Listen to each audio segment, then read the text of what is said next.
Salut à tous, c'est Titou01, j'espère que vous avez la patate, les filles comme les gars. Et aujourd'hui on va parler d'animés de romance et surtout de réelles pépites, voire de petits chefs-d'œuvre. J'espère que ça vous fera plaisir. On va parler d'un animé qui date quand même de pas mal de temps et je pense que ça vous fera extrêmement plaisir. Dont deux nouveaux, on va dire, qui sont quand même des grosses pépites et je pense que ça vous fera aussi plaisir.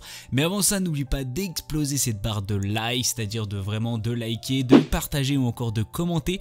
Et si la chaîne te plaît, n'hésite surtout pas à t'abonner, bien sûr. Si bien sûr tu veux me suivre dans mon aventure YouTube ou encore tout autre. Dans tous les cas, si tu as des petites idées de thèmes ou autres, n'hésite surtout pas à le dire dans la barre des commentaires. Sur ce, on va s'attaquer tout de suite sur cette vidéo.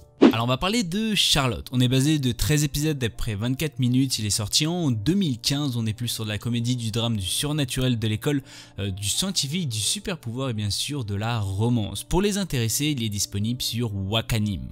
L'histoire va nous entraîner dans un monde où certains enfants, durant la puberté, développent des pouvoirs spéciaux. Ces enfants sont nommés E-Spears, Yu Otosaka, l'un d'eux semble être en apparence un simple lycéen. Cependant, ce dernier a la capacité de pouvoir se glisser et de contrôler entièrement le corps d'une personne, mais seulement durant 5 secondes. Yu a utilisé cette compétence durant des années pour atteindre ses objectifs, ce qui lui a permis de pouvoir entrer dans un lycée prestigieux. Un jour, il est pris la main dans le sac par l'énigmatique Nao Tomori. Ne pouvant plus reculer, lui et sa sœur Ayumi sont contraints d'être transférés à l'académie Oshinoyumi, un établissement pour des étudiants aux capacités surnaturelles. Le bureau des élèves B2 de cette école, mené par la fameuse Nao, est chargé de traquer les adolescents abusant de leur pouvoir. Ainsi, Yu se retrouve obligé de rejoindre le BDE, qui jour après jour va le mener sur la vérité qui attend tous les détenteurs de ces capacités surnaturelles, les E-Spears. Alors, c'est vrai, ce que j'ai à dire, c'est que à première vue, ça donne pas trop envie peut-être de le regarder, mais ce qu'il faut savoir, c'est que je trouve que l'histoire en elle-même, même si elle est basée sur 13 épisodes, elle est incroyable. C'est-à-dire, si vous aimez tout ce qui est à base de super pouvoirs, tout ce qui est à base de romance, parce que vous en aurez quand même pas mal, et de drame aussi, vous en aurez aussi quand même pas mal, je pense que vous allez être quand même plutôt servi, que ce soit point de vue scénario ou encore retournement de situation, vous allez vraiment être choqué à certains moments et je pense que vous allez prendre de grosses claques. Dans tous les cas, point de vue graphique, je pense que vous allez vraiment apprécier cela et je pense que vous allez passer un très bon moment. Alors je vous le conseille fortement, vous allez vraiment être surpris sur tout ce qui est aspect, on va dire, scénario ou encore tout simplement personnage, parce que c'est quand même de réelles pépites et vous allez passer un très bon moment. Alors on va parler de Sono Bisquedolo wa Kwa wo Soru. De 12 épisodes après 24 minutes, il est sorti en 2022. Pour les intéressés, l'AVF est disponible cette année en 2023.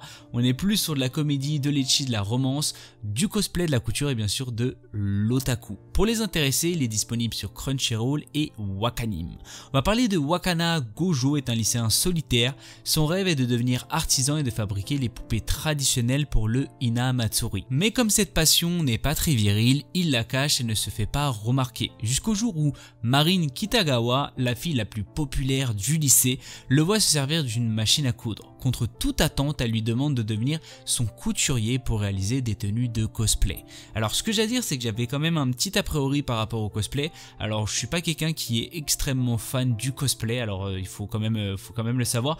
J'ai un énorme respect par contre pour ceux qui en font, c'est-à-dire c'est vraiment une passion. Je pense que les personnes passionnées, je suis tout à fait d'accord de tout simplement aimer ce que tu fais, c'est tout à fait normal. Et je me suis dit, on va se lancer sur cet animé pour avoir un petit ressenti, pour savoir ce que ça fait. Et sincèrement, j'ai pris une énorme claque et je pense que pas mal de personnes pourraient prendre une énorme claque, pour ceux qui sont tout simplement fans de cosplay ou tous ceux qui sont, on va dire, un peu mitigés par rapport à ça. Je pense qu'en regardant cela, vous allez vraiment adorer tout ce qui est peut-être à base de cosplay, je ne sais pas du tout. Dans tous les cas, je pense que vous allez énormément vous amuser, la romance est quand même plutôt présent. Les deux personnages sont extrêmement attachants et je pense que vous allez vraiment apprécier aussi cela. Dans tous les cas, point de vue, on va dire, représentation du cosplay, je trouve que c'est quand même plutôt bien représenté. Je pense que ça fait quand même plutôt plaisir, je pense, à certaines personnes.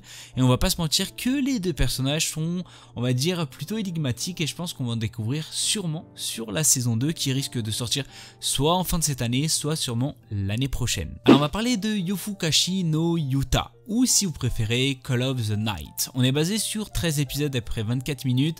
Pour les intéressés, l'AVF est sorti récemment en 2023. On est plus sur de la comédie, de la romance, du shonen, du quotidien bien sûr, du vampire et aussi du surnaturel. Pour les intéressés, il est disponible bien sûr sur ADN.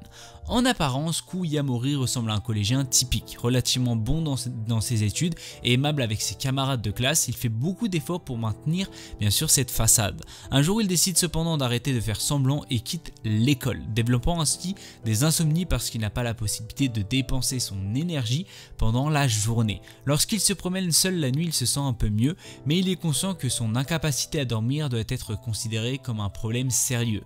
Au cours d'une de ses promenades, Kou rencontre une étrange fille nommée Nazuna Nanakusa qui diagnostiquement la cause de son insomnie. Malgré les changements qu'il a apportés à sa vie, il s'empêche toujours de connaître la vraie liberté. Elle lui dit qu'il ne pourra pas dormir tant qu'il ne sera pas satisfait de la façon dont il occupe bien sûr ses journées.